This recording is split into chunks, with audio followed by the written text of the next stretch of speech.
Megan. I'm Matt. And you're watching The Night Owl. Hey guys, how are you? I'm Megan and he's Matt. Hey. This is the Night Owl Chicago, an all-inclusive podcast that talks about music, art, and life, and everything in between. So I actually have some news for you, Matthew. All right, what's that? We actually have some new movement going on our YouTube channel.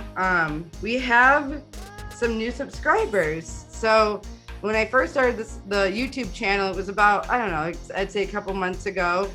And I actually have been paying attention to the analytics because that's what you have to do when you're a YouTuber. That's what you do when you're the engineer and producer and everything of this show. What YouTube does is it tells you, what people like as far as your content. So the most popular videos that you make, and you kind of can see what people like, so you can keep making those same videos. So a lot of the videos that we had made were about celebrities.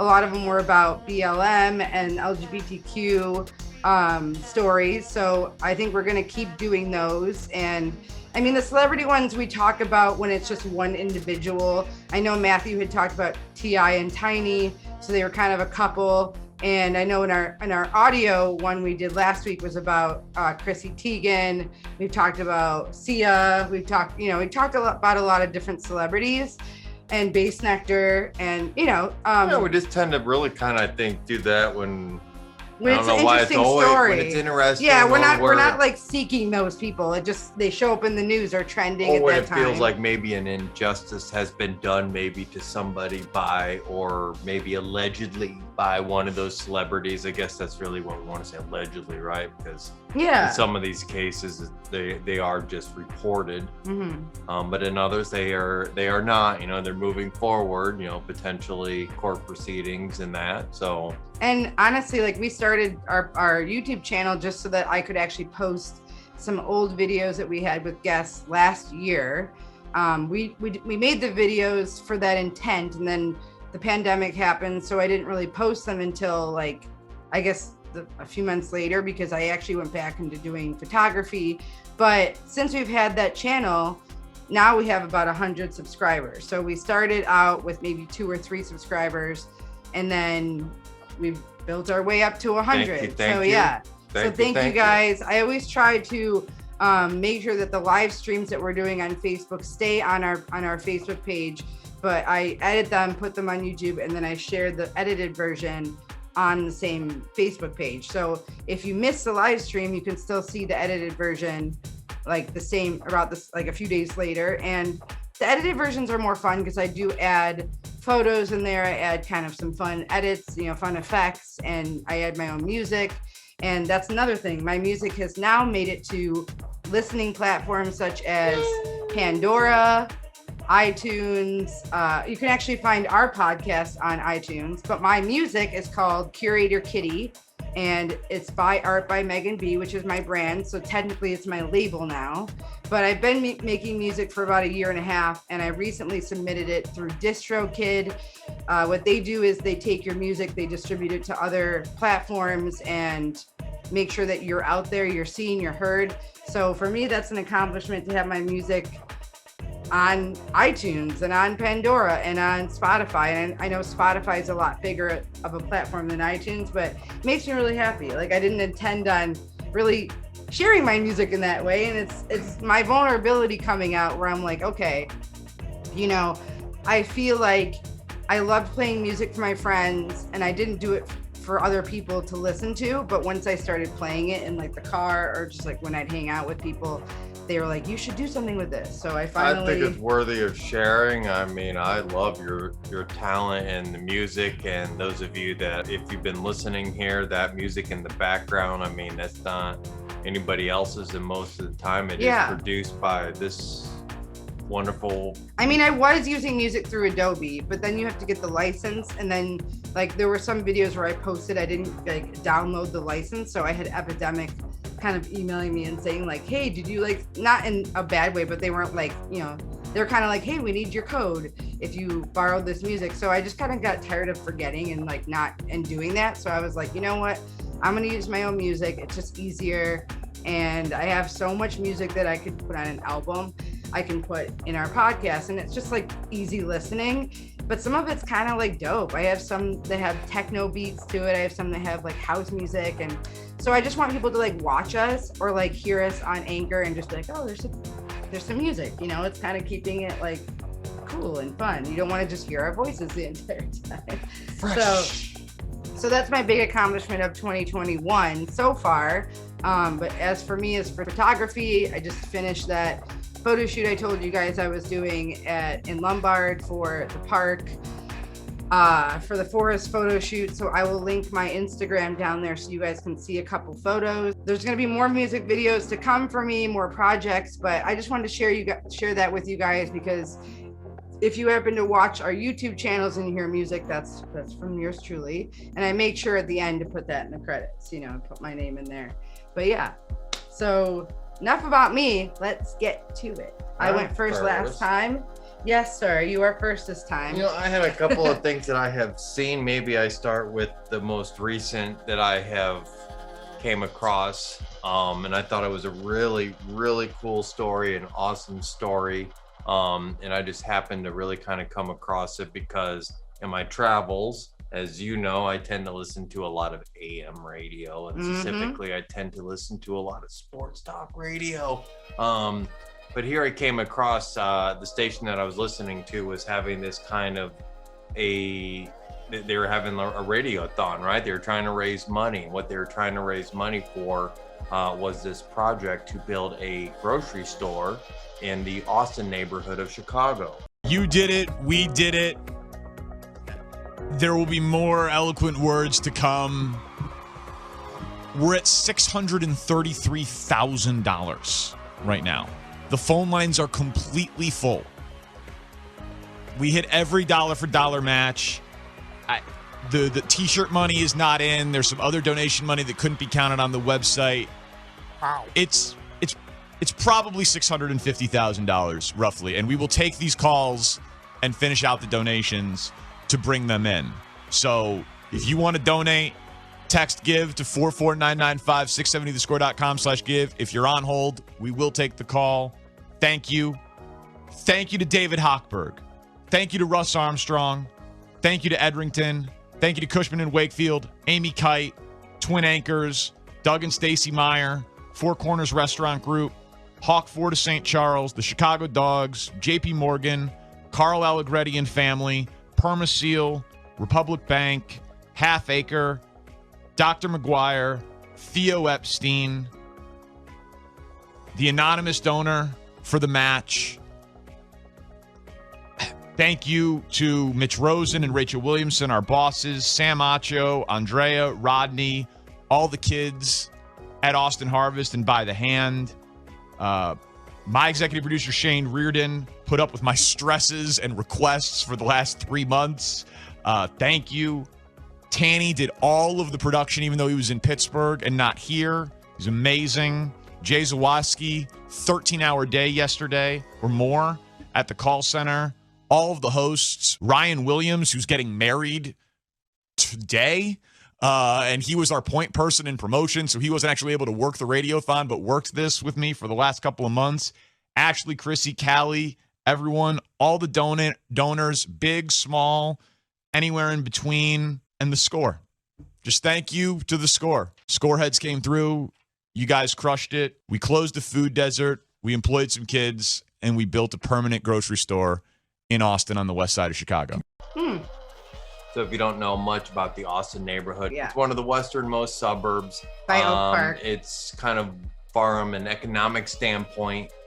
It's not one of the best neighborhoods. It probably it's could the use west side. Yeah. It's the west side. It's Wild Wild West, basically. You know, and as somebody who lived there for close to 3 years, I was really excited to hear this because, you know, they talk about some of these neighborhoods, right, being like food deserts. Who do we talk to about that? We did talk to about that. Oh, I think we talked to a friend.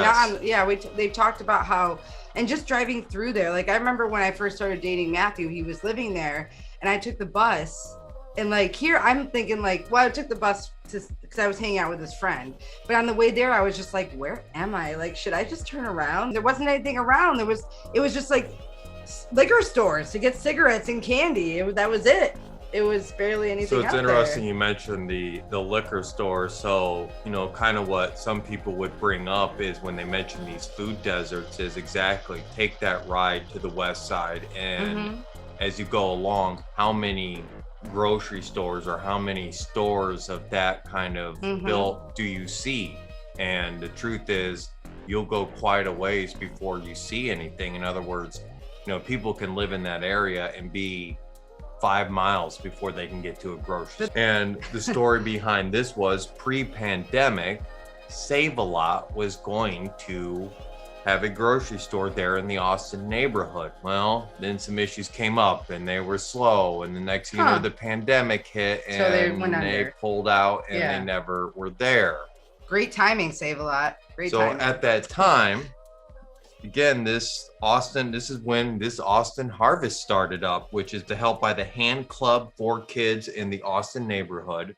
They got this idea that we should have this grocery store. It's basically a student-run grocery store. I thought if we're going to start it out with, I know you're a big article reader. Yeah. But that's all I do. He remembers everything he reads. I have to read it out. I thought in this case here, because of this, I thought I would actually read probably, there was a couple articles on this, and I think some of them are a little dated. They don't necessarily know that there was this radioathon for this to charity. Raise the money. Yeah, the goal was $500,000. Wow. They exceeded that. Wow, that's amazing. Okay, that's amazing. I like that. So that makes me feel good because, the people that you lived with had kids, and it's like, wouldn't you want for them to have better nutritious food statistically, that's just it, right? When you put something like a grocery store in that neighborhood, and you're giving them jobs is walking distance, you are giving opportunity, you are giving, again, there's stimulus. The fact that you mentioned a liquor store, they actually tore down a liquor store to build this building in the first place. That's like irony right there. Well, it's again, statistically it shows when you remove an establishment like that, crime and other things start to go down. Because there's no loitering. It's a grocery store. People go in to shop, and then no one's hanging out in front of the liquor store. A grocery store, things like people's health and a bunch of other things start to rise.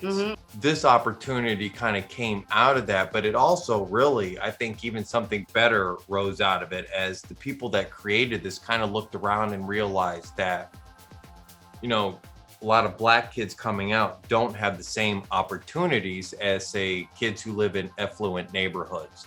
In other words, when they're already hitting the job market, they're way behind because they've not had some of those same opportunities. You think about small communities and, what do 15, 16-year-old kids go do? They go be baggers. They go work in the grocery store. Yeah, and it's a good job. It teaches you discipline, teaches you organization. You have those opportunities. You're with a team. You're working with others, probably your age. So it's giving you the chance. Austin neighborhood has one of the highest population of kids of color. And there is very little opportunity. So are you gonna cry? Yeah, just about. Because I'm not asking because I'm being mean. The unique thing about this is, right, that it is actually operated by kids. So every decision they make in this store right now is nothing but these teenagers. When just giving them rights. When it comes to what they're going to sell, when it comes to how they advertise, to how they market, it's their decision. And they're doing it together. I can't believe you. Can you imagine them having like meetings in the beginning of the day? No, that's what they're doing. Like, so adorable. Now that they get this opportunity to build their own store, and maybe they can someday be owners of their own. They can be entrepreneurs. They can learn how to delegate, learn how to be leaders in a healthy way, and not. And also, it raises their morale. It raises their self-esteem. It raises. So I thought I would at least read this because that's why I thought I would also read this because this is from kind of the Block Club here in Chicago, which is an independent. I've heard of them. Yeah. 501c3 kind of newspaper here. So they bring a lot of. The Block Club's amazing. They do a lot. Their stories are really, really great. They talk about stuff that people don't even know what's going on, honestly. So this is, again, about this project that is led by the Austin Harvest Project, team-led, and it kind of talks about this fresh market. They currently are occupying what would have been the Save-A-Lot store. So the story goes here: a neighborhood fresh market created last summer by West Side teens has returned. And this time the creators are pushing to grow the project into a year-round food resource. Now, mind you, that's what this kind of radioathon was for, to ensure that they could have their own building to do this. What's it called? So the student-run Austin Harvest Fresh Market is open 2 to 6, Mondays, Wednesdays, and Fridays at 423 North Laramie Avenue. So they sell anywhere from fresh fruits, vegetables, and fresh cut flowers are sold at affordable prices. Wow. Like I said, it's nothing but the teens from that neighborhood. Again, the opportunities that it is creating, the mindset, the business, I'm making these decisions. And it's going to be all Black owned too, right? Well, at least in the Austin neighborhood. So whatever, kind of the teens in that neighborhood here. I mean, you can kind of thank your former Bears linebacker. You can actually thank former Bears quarterback Mitchell Trubisky. Did he donate some money? They donated money, and then that was kind of part of this. Future money for good, man. Give back so to you. Yeah. It was a lot of blue collar workers that donated to this. Salt of the earth. A lot of, again, kind of the businesses in Chicago. So like Half Acre and a bunch of them donated. So really cool. I thought it was really awesome. And the one thing too about this project is potentially the blueprint, as far as what they're doing, could be used in other neighborhoods. It could be potentially taken to the south side, like in Inglewood, for instance. That's where I would love for this to go next. Yeah, it would be a good start for Inglewood. I mean, Inglewood needs a lot of help, more than just a grocery store. And really kind of any community or neighborhood that is seeking answers or opportunity. I think that's amazing. I think it's time for change, and I think it's great that people are rallying together and letting the kids have a say in things. Right. When we say change, right? How when much we say change? We need answers, and letting the future literally like run things. This is a good example. It's a good example. Yeah. It's definitely the best example and I think that will inspire other businesses, other people to rally together and do that. Maybe we'll do grocery stores first, and then maybe it'll be other things. Maybe it'll be other centers or clinics, or like something that kids can be involved in. And like obviously we talked about that dancer that passed away, that had the dancing studio for kids to keep them off the streets, and he used to be in that world of gang life and being the underprivileged person, and stuff like that really helps. I mean, and honestly, some people didn't even know about this until he passed away. So we don't want to get to that point where someone dies and then and then hear about all the great work that they did when they were alive. Unfortunately, the Austin neighborhood is they definitely they don't have a choice they can't pack up and move. Many of the city gangs that operate in that neighborhood there. So this is wonderful to kind of those opportunities. So they know when they do that education goes up, lifespans go up. Well, and you said Austin's a really old neighborhood. Like, people have been living there their whole lives. It is where, again, there are gangs there, but they don't live there. President Barack Obama, before he was a president, that is where he practiced law, was in the Austin neighborhood of Chicago. In fact, didn't we see a place that he has been to? When I lived there, the block that I lived on, again, all the people that I was neighbor with, they own those buildings, they own where they lived. They all had pictures of Barack. Yeah. These people had actual pictures, arms around. I'm sure they did. Super awesome. Yeah. Can we get your tissue? No, I'm okay. No, but it's great because it gives people so much hope, and I would agree. It's nothing but good. It's nothing but good. Glad to hear that, when I listen to that sports talk radio, it's just an escape from reality, right? Kind of what they do is pretty silly, but when they do something like this, and it just really shows just how great this city is. Yeah, and I mean, especially with using last names of people that need to be put into light, like the DeSable Bridge, to like, you know, being able to just little things like I was talking about Rogers Park when they would let people paint the benches and, you know, express themselves in that way, to now having adults letting teenagers own it and like be adult, like grow up the right way, grow up feeling good, like they have a purpose and that they matter. Because yes, Black Lives Matter, but especially young Black lives, people that don't know if we give a shit about them. Well, and it's more, and like I said, it's more than just words. This is an answer. This is an action. Yeah. I think that's great. Yeah. I like that you shared that. Yeah, I was like, wow, Austin's, because I mean, I think it's been a long time coming for that. It's been a long time coming for that to happen. I mean, and like some people think of certain neighborhoods and they're like, oh, well, it's just riddled with gangs. Like gangs are everywhere in the city. There's gang activity everywhere, but it happens to be in some of those pocketed areas. But it doesn't mean that the people that live there are dangerous. I don't think that people that live in those neighborhoods want that to happen as much as we do, but they're living it. We just see it on the news, right?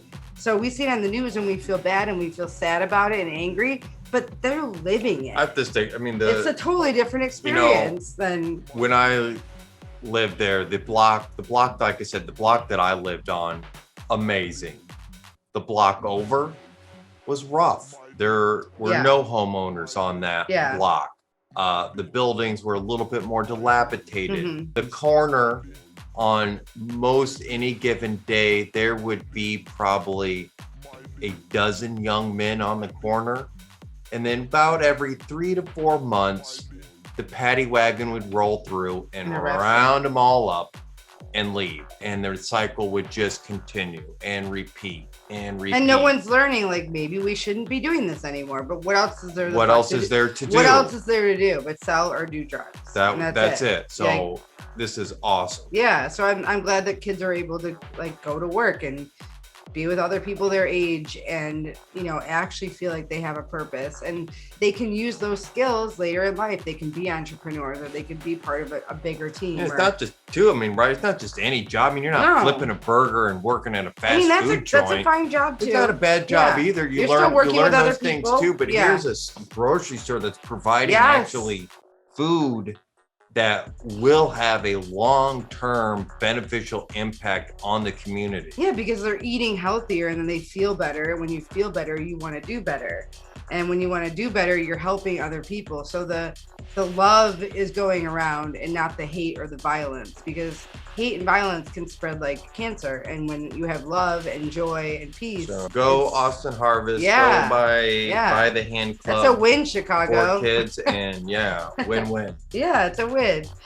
I wanted to talk about family trees. Now, my family tree is pretty, it's a big family. We have a lot of girls in our family, a lot more girls on my dad's side than my mom's side. Lots of kids. I as far as I know, I'm the only child in my immediate family. I don't know what my dad's doing. I don't know where he is.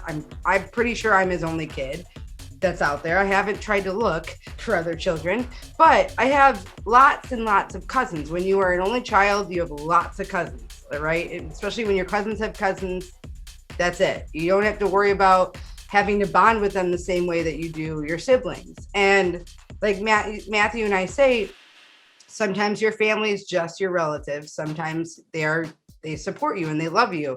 And sometimes you have family members that have kids a little too late in life, right? So I do have a family member that has younger kids, and they're both, I think right now under the ages of like 12 or 13. And they are aunts of his second daughter. Stay with me. His second daughter has a son. Now his youngest daughters are the aunts, right?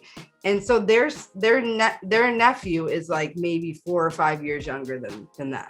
So I have aunties and uncles that are way older than me, right? 30 years older than me. And for me growing up, I thought that was how it went, right? You have your parents, they have siblings, you have everyone's older than you, right? Except for like your siblings. But can you be younger than your niece and nephew? You can. Can you be younger than your niece and nephew? You can. And that just means that someone in your family had kids later in life, and It just turns out that way. And when you have a big family tree, it's kind of hard to keep up. It's kind of hard to know, well, if I'm younger than my niece and nephew, does that mean that they have to be my guardian one day? How much older are they than me? Like, are they on my emergency contacts? What if my parents pass away? Like, what happens, right? So families are not the normal kind of cookie cutter families that we always think about. I never really thought that families were cookie cutter. I don't think they are either. Yeah. I grew up with my grandparents and my mom my whole life. So I didn't really think of it as like, you have to have a mom and a dad and a brother and a picket fence and a dog. Like, that's not always how it is. So I found this article. I'm just going to talk about this one story that I thought was interesting. And it's from thepowerfulmind.co. And this is basically just about like family trees. And this one, it doesn't give a date, so I don't know what date it was published, but it's under culture, love, and relationships. So I think this will be under our life segment on our podcast. And it says, people are sharing their confusing as fuck family trees and we can't keep up. Have you ever tried tracking your family history on one of those sites like Ancestry.com? Things get weird and confusing. Before you know it, you don't even know if you're digging into your family history or following up on complete strangers. Apparently, you don't have to sign up for one of those pricey paid sites to learn weird things about your family tree. Just start asking around and you can uncover pure gold. I don't know. Are you a little afraid to ask? I mean, you know enough about your family, right? Yeah, I think so. I've gotten to go to some of his reunions to see like, oh, let's go to the grave sites or right up the road. Let's go like, I know a little bit more about his family now because I've gone to his reunions, but you have like cousins and stuff that have different last names, right? And somehow you all have like the same grandpa or grandma or great grandma. Yeah. Well, it says, maybe you don't even need to ask. Simply knowing the age of your siblings might be proof enough that your family tree is a little whack. Anyone 30 plus years apart in age difference with their brothers and sisters, you might be surprised just how many people out there are saying, I am. Case in point, Twitter user PrettyBoyDB9, aka Pierre, sent out this tweet to the world. While some people could only laugh and shrug their shoulders in confusion, plenty more replied with their own equally perplexing family trees. It says, when you talk back to your 2-year-old uncle and he tells you to go to bed and you ask why. Like, that's what I'm saying. Like, your uncle's younger than you and you're like, hey, go to bed. Because they're still a kid, right? They're 2. So it's like, the power dynamic is totally whack, right? Family dynamic, the name, the way that works, yeah. It's so weird. It does kind of so I think I'm going to share this. Blow the norm really out, freaking funny, right? dude. Let me share this. It's so funny. Okay, this is it. Oh, we have 2 of them. Sorry, guys. Okay, so this is, I'm grown. And then it says, people have seriously vast age ranges going on in their family. My dad's 54, my sister's 30, and I'm about to be 25. My dad's youngest brother is a smooth 24. My grandpa was a trip back in the day. Your dad is 54 and your sister's 30. I'm about to be 25. You're 25 and your uncle is 27. I mean, you're older than your uncle. It says, I definitely relate. My brother's 36 and I'm 25. My sister's 14 and my baby brother is 1. You guys, please comment below. Please share your stories with us. Email us if you want. The Night Owl of Chicago. I need to hear some crazy family trees. If you want to send photos, great. You don't have to, but I don't use Twitter, but I love reading Twitter. I love reading TikTok and stuff.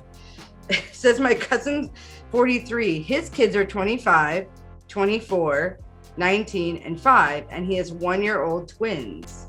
Best part of the scenario, his 24-year-old has a 4-year-old, an 18-month-old, and a 2-month-old. Family pics are super interesting in my family. Did you keep up with that?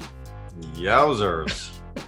His kids are 24, 25, 19, and 5, and a 1-year-old twin. So the 24-year-old has his 24-year-old has kids. 2 kids that are older than his youngest kid. Older than their uncle. They're about pretty much. Pretty much. And the 5-year-old and the 4-year-old be able to play, so the 4-year-old will be able to play with his uncle. Yeah. Because they will be a year apart. Yeah, pretty much. Give me a B. Now, see, the weird part is if you were to go to school. So that would be interesting, the 5 and the 4-year-old. If they happen to live in the same neighborhood. And they go to school with each other and they go, and how are you really? He's my uncle. What? Excuse me again? And how old are you? What? Turns out some people are out there breastfeeding their uncles. This is normal in my family. I got uncles that I breastfeed. It's fine. Like, people were sharing memes with all of these, which I thought was great. I don't know why you are breastfeeding. I guess that's a thing. Breastfeeding, you got. Look at Jay-Z's face like, no. Please someone explain how your great nieces are older than your great aunt. My great aunt is 4 years younger than me. How is that possible? That is quite the age. How does it even happen? Aunt, it would be your grandmother's sister. So it's your mom's aunt, your parents' aunt. If it's your grandmother's sister, it's your parents' aunt. That's how I remember it. Like, because my great aunt Jean was obviously my grandma's sister, but I always saw her as my great aunt. You said it, yeah. Yeah, I said it right. You just said it a different way. See how confused he is already? Oh, I'm already confused. He's already confused. Ah! So it says the internet begged Amber Doll to explain, and she did. My great grandfather had a child in his 80s, so she's my great aunt. Well, there you go. And that's what I'm saying. Like, you men out there, your seed is still going strong, at that age, and you have some person that's young enough to have kids that is laying with them and having kids, right? So wasn't the actor from The Odd Couple, right? Didn't he have a kid when he was like 72 or 80? Goodness. I think maybe there's been a few celebrity actors that have had kids well in their aged years, 70s, 80s. So this says, I know.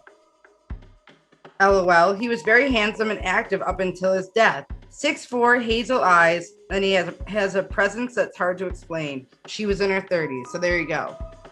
Someone said, girl, what? I'm a fat for you whip. What the hell? That's a weird name on Twitter. See, you can have weird names on Twitter like that, by the way, guys. So it says her grandpa isn't even the oldest dad out there. One of the oldest fathers on record is Namu Ram Jogi. I probably said his name wrong. Sorry if I said his name wrong. Who fathered his 21st child at 96 years old in 2012.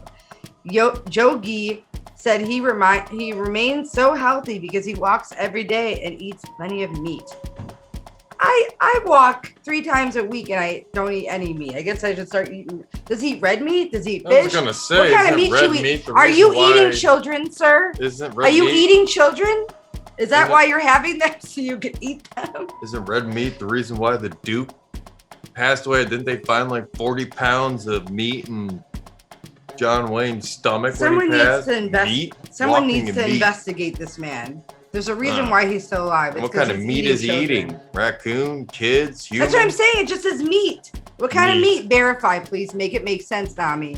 Nami, we are investigating you. I, Megan Blackman, am going to investigate you. It says Les Coley is listed in the Guinness Book of World Records as the oldest legal father. He was 92 when his third wife delivered his 9-month child in 1992. To make matters even more interesting, Coley, I'm going to stop sharing this because there's not any more pictures. It says, to make matters more interesting, Coley married his third wife 1 year after she gave birth to their son, Oswald. The pair met through a dating agency. What are you doing on the internet at such an old age? At least it's not plenty of fish. We don't know that. It just says a dating. Oh, maybe it was plenty of fish. Well, no, maybe it is. Maybe it's like through an actual agency. So an agency, not an app. He probably has the Skrilla to pay up an agency. Yeah, fixer. Yeah. I didn't say that. I just said find her. Find her? Fix her. Yet the oldest dad that we can find record of beats out both Kohli and Jogi. Meet Ramit Raghav, born in 1916. He was 96 years old in 2012 when he fathered his second child. He lives in North India. Can you imagine a Bob at 110? I'm fathered a kid. I wonder if he has a regime, though. Like, which one of his wives had kids, you know? I mean, North India, they have regimes there, don't they? Or not regime, sorry. What do you call it? Not regime. That's different. That's like soldiers. I forgot. Harem. A harem. A harem. That's what it is. Because you have like wives and then you have like women who do different things, you know? Raghav, first son, was born shortly before that in 2010, at which point he gained a lot of media attention for being the oldest known father. Even PETA released a photo of him with the caption, "Vegetarian still got it" at age 96. PETA was like... I don't know, so PETA. PETA's weird. I don't like You're PETA. weird. Yeah, you ever seen their billboards? They're so disturbing. My youngest sister is 15 years younger than my oldest sister, and I thought that was a lot until now.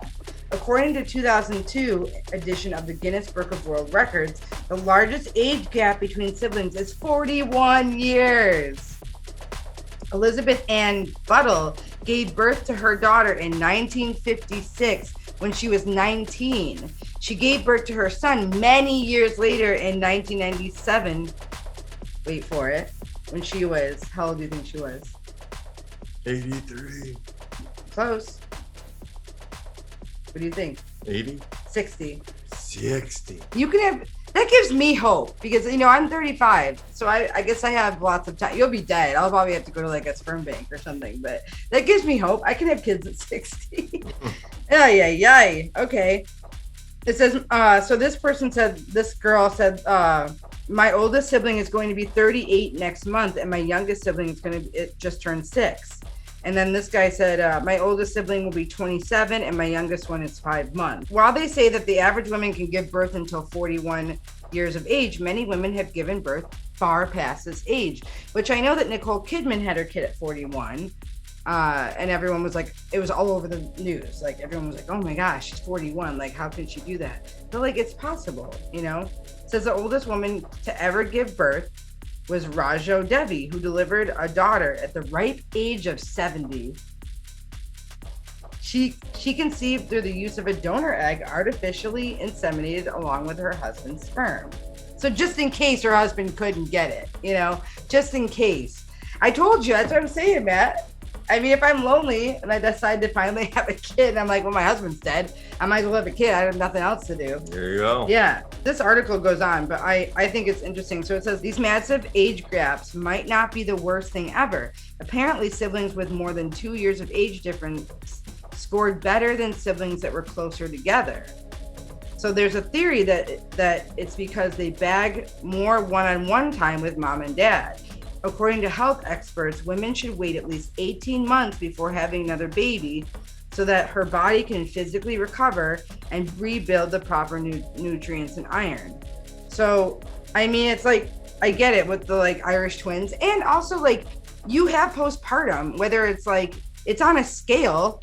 So you could be severely depressed or just like, oh, I just don't want my kid to like fall over and hit their head. Yeah. So like you have to have that bonding time with your child after 18 months and maybe like go back to work or do whatever else you were doing before you had a kid and then decide, okay, I want to have another kid. But I think they should have included not just the physical aspect, but the mental aspect, the emotional aspect, because having one kid could fuck you up. I mean, so you have to wait. You should wait. So Irish twins are always kind of like, oh, you just got busy right after your other kid was, like, you didn't want to wait after 9 months after having your kid. Like, yeah, I always kind of go, Yeah. So 18 months or longer. So if you're out there and you are parents and you have kids that are over 2 years apart, congratulations. Because that means that, yes, they get more one-on time with you guys because they're at different times in their life. But if Matthew said they're in school together, sometimes that's nice when they're also in school together and they have similar friends or they have similar neighborhood friends. They can all play together. And then when you get older, yeah, you have different interests and you kind of separate your friends. But I think that 2 years apart or older is good. I never judge any families. I think it's interesting when someone's like 41 years apart, dude. That's the longest, that's the biggest gap. Like, it's just so crazy, especially if your parents had you at like 15 or something. It's like, I think there's room for more children. More interesting is if you are the 41-year-old and you're going, Mom, Dad, you're pregnant? Yeah, it's you're having the reveal party? Yeah, right. You didn't even know. Like you see on Instagram, you think your parents are like at a reveal party, but it's their own reveal party. They're the ones with the And by the way, don't do those anymore, guys. Don't do them, because there was, after all those fires that were happening in California, one of them was because of a gender reveal party. Oh, there's been several fires now. Yeah. As that can be attributed to, yeah. And in my opinion, like, as long as your kid's healthy, like, it shouldn't matter what gender they are. It shouldn't matter. Because you're already deciding their gender. It does seem like we're making a big... When did that become a big deal? Because I don't even know when it started. I would like to look that up for another Friday Night Live episode. And I am sorry I did not bring up a LGBTQ one. I will do that next week. But yeah, I don't know when that started. I feel like it was kind of like maybe 5 years ago. I don't feel like it was around for that long. No, they weren't doing it. It kind of happened when the internet 1900s to throw them. Woo! No, I think they were just happy the kid came out alive. Happy you had a kid alive, a live child. I think it happened when Facebook happened, honestly, because people were able to like film it and stuff. I mean, it was just another reason to have a dumb party. Yeah, it's just like, just have a baby shower and call it a day. Call it a day. You know, or don't have a baby shower. Like, just do whatever you want. But gender reveal parties are a little elitist and they're a little rude. And for me, I've seen them where I'm just like, and I give them dirty looks. I'm like, who fucking cares? Matthew did want to talk about another topic. I'm good with my topics. That was kind of what I wanted to share. I know you had one more. Didn't have the LGBTQ, and this is Pride Month, so I figured. Okay, all right, good. Because I did not do that this time. I'm going to bring the Pride story, and once again, I can thank. Like I said, I mentioned before, I like sports talk radio. I like sports, and that's really where kind of the origin of this story comes from as well. As I see recently here, there are several news articles here about we have our first active NFL player who has come out as gay. So here we have an active NFL player who has come out and kind of just said, yeah, I am gay. What's up, people? I'm Karl Nassib. I'm at my house here in Westchester, Pennsylvania. Just want to take a quick moment to say that I'm gay. I've been meaning to do this for a while now, but I finally feel comfortable enough to get it off my chest.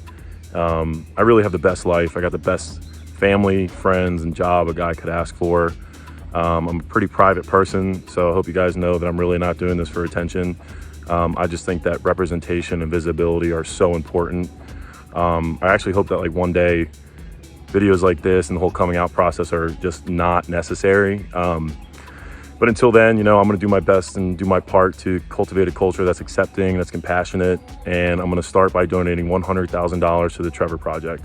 They're an incredible organization. They're the #1 suicide prevention service for LGBTQ youth in America. And they're truly doing incredible things. And I'm very excited to be a part of it, to help in any way that I can. And I'm really pumped to see what the future holds. That's all I have for you guys. I hope you have a great day. He came out as part of donating $100,000 to the Trevor Project. So I'm talking about one Karl Nassib. I've heard of him, yeah. So he was a 3rd-round draft pick of the Cleveland Browns back in 2016. He was from Penn State. He was definitely I would say a very talented player. I mean, 3rd round going to the NFL, that's nothing to sneeze at. And he currently plays for the Las Vegas Raiders. And yeah. So, and how do you spell his name? Karl Nassib, Nassib. Oh my gosh, it just already came up in my search. That's so creepy. Representation matters, and that's kind of where a lot of people are giving him kudos and encouraging him, and couldn't be prouder. Are there other players out there that have come out?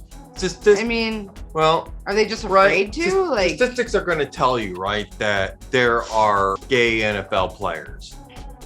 NFL players will tell you there are gay NFL players. It has been a stigma to come out.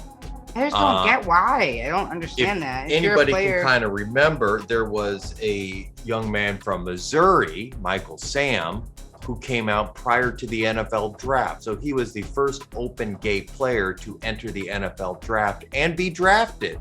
He was drafted by the Rams at that time. But Karl is the first open, I mean, he's a starter. I mean, he's the first kind of open, I am an NFL player and I am gay. Wow. And, that's awesome. You know, again, kind of the pouring out here, a lot of support. You have a lot of ex-NFL players kind of come out going, you know, I played with a lot of gay players. It just wasn't the right time. They couldn't come out, but, you know, they were great people and great teammates. And you never looked at someone's sexuality as... Yeah, because you were all players. You were all there to be a team. I think as much as sometimes I do kind of like, we're too sports centric. Mm-hmm. The one thing I will say, right, with the NFL is they have always looked seemingly, at least the players in a lot of ways, have always kind of looked past those human differences, right? Mm-hmm. Because it is about a brotherhood, a camaraderie, about winning. Mm-hmm. And it doesn't matter, again, you're a your team, background, your family, you're with the each color other of all your the skin, time. your religion, what you believe. Yeah. If you had a mom or because dad, you're all playing the same your sport. orientation. Yes. You are a brotherhood. So do you think that that's why with the schools, like we talked about last time with, you know, Title IX helping those athletes out and saying, hey, you matter, you should be able to play sports and not be criticized or ridiculed. That's a great way to start out in sports and then be able to join teams like this where they're not looking at you differently. Given especially a lot of the news recently about that's why I never transgender understood youth, about that. Yeah. the fact that this gentleman came out and did this, it's so beautiful, in response to the Trevor Project. Yes, that's what that's about. That's what that's about. Yeah. Yeah. I think that's Matthew's just a hot mess over here. I'm a hot mess with these stories. He's a hot mess. Why are you picking stuff you crying about? I mean, I just thought, again, like we talked about before in some of our episodes, representation matters. Mm-hmm. For someone like this to come out and say it's not a big deal, and like what some people have already said, you know, one day this won't matter. It won't be a big deal. It was me. Right now, we are going to identify this player as a gay NFL player. That's what he's going to be known as. Yeah. If anybody kind of remembers. He's a player. He's an athlete. He's a doctor. He's a scientist. If anybody kind of remembers the NFL, they just now have quarterbacks. Yeah. But it wasn't that long ago. It was quarterbacks. Oh, and you're a black quarterback. I was just going to say that. Yeah. And here we are. They're just quarterbacks. Yeah. The Bears drafted number 1, a quarterback. Yeah, he's a person of color. He's black. I don't know if I've ever heard that once. Well, he's a quarterback. And we should acknowledge, I mean, obviously we should acknowledge race. I mean, you know, but it has nothing to do with him playing quarterback. He's quarterback because he's good at being quarterback. Again, it is, they can look past that. And so can we. And I just thought, here's another moment to kind of celebrate that. And eventually one day that's where we'll be. Mm-hmm. And I know that the LGBTQ flag is kind of, you know, obviously we talked about including, you know, intersex and everything. The last time, and that's exactly when he made that post. That's the flag that he was posting. That's what he posted. So I just thought that was really cool to kind of tie that in from last week to this week. I think that's great that you came up with one. Came up with a nice story here for Pride Month. They've even added like queer allies to like the LGBTQ. It's like LGBTQ, queer, and then questioning, and then queer allies, and like intersex. I mean that's what they say plus, because it's including queer allies, questioning, you know, all these other intersex and pansexual, and it's including so much more, which is why I say plus, because we can't. You know, the suicide rate amongst teens in the LGBT community is high. Yeah. Well, I told you, remember, there's 70% of students were depressed during the quarantine last year because of that. Representation matters. Yep. Yeah, I think so. That's what I have. I think that's great. I think that's great you came up with that topic, because I honestly didn't bring one this time, and maybe it was for a reason because you had yours. But like I said, you know, we are still celebrating Pride Month, but Matthew and I, we're all inclusive, so we do like to talk about these kind of things. Anytime we film, anytime these we are talk, stories, and they're always things important. We bring you every month, every day. week. Hopefully, that's hopefully we can keep that up. Hopefully, those stories keep kind of happening. Yeah, and I think in the future, we might like touch on some old stories that we talked about that we maybe wanted to do more further research on. So we'll kind of collaborate together and talk about some things that we talked about before in the past that we maybe want to bring back if there's some progress that's been going on with said subjects or topics. And once again, we want to thank you guys so much. I mean, thank you. Seeing the subscribers going up on our YouTube, it was really fantastic. And just knowing you guys email us, email us. And if you guys want to hear us, we do our recordings, just our audio recordings every other Saturday. Around the same time, and then you won't be able to hear them until like the next day because I edit them that very day, and then I usually post them on a Saturday, the Sunday following. But we do that every other Saturday. We do our audio, and then Friday Night Live. I know today's Thursday, guys. I know we threw a curveball. I have to go to a bachelor party this weekend, so I will not be here for tomorrow. He will be alone. He could do one by himself. I don't know. I don't think you all want that. I mean, we don't know. We don't know if you want to just talk to the camera. You're pretty good at it. I don't think you do the setup though. I mean, he's been setting up pretty well. You've been doing a great job. I'm just the face. I'm not a producer. He set everything up today. Don't give yourself more credit. You set everything up today. I'm just a stage All you hand. didn't do was put the camera there. And that's it. Stage hand. No, you're so much more than that. But yeah, so I hope that we didn't like get it twisted today, this Thursday, but we do every Friday night around this time between 7 and 10, 7 and 9. And yeah, you guys can listen to us on Spotify, iTunes, and really anywhere else you listen to your favorite podcast, you can listen to us. Facebook channels down here. And yeah, you guys can give us an email, thenightowlchicago@gmail.com. You don't have to leave your name. You don't have to leave your age. You don't have to be from Chicago. Yeah, you don't have to be from Chicago. Yeah, we're music, art, and life, and we'd love to hear about anything you have to say, even if it's needing advice. Remember, your stories help others. They're not just for us to read aloud. They are actually there for, you're using our platform to communicate to us and to others around you.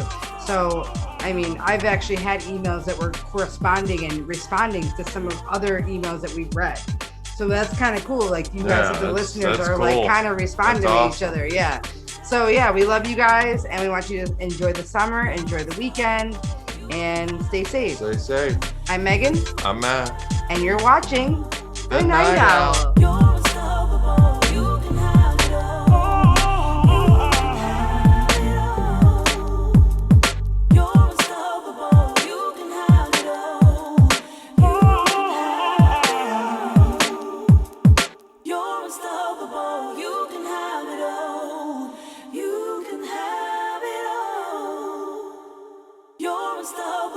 You